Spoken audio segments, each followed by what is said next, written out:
For 45 years of my life, I thought that I would never be able to have a dog because of my physical disability. Um, and the reason why is because I thought that a dog plus my wheelchair, my physical disability, was simply a bad combination.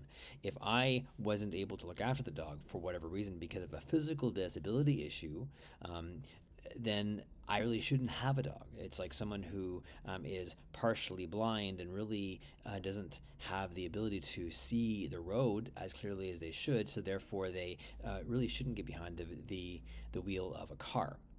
Um, in this case, it's the same kind of thing in my mind. If I can't look after a dog because of my physical disability, and the dog isn't able to get out of the house because it's wintertime, or the dog is a large breed dog, or perhaps too much of a small dog, I wouldn't be able to physically get the dog physically to put on a harness or a leash because of my physical mobility, then I shouldn't have a dog. I should get a cat or something like that. And this is not a knock on cats. Cats are great.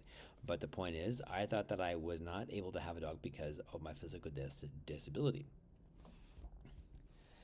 But however, in 2023, I had received the wake up call that simply was not true, that my narrative was simply false.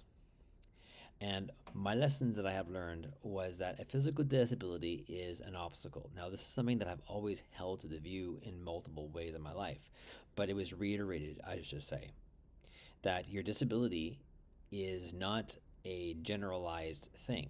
We all have disabilities. We all have not abilities to do certain things. And walking or whatever is one thing that we could say that I was disabled to do. But just because you can't walk doesn't mean you can't do other things, doesn't mean you are immobile. And so the disability was an obstacle. You work around it. You figure out how is blocking your abilities to perform certain functions, and you find alternatives, and you get to go where you need to go.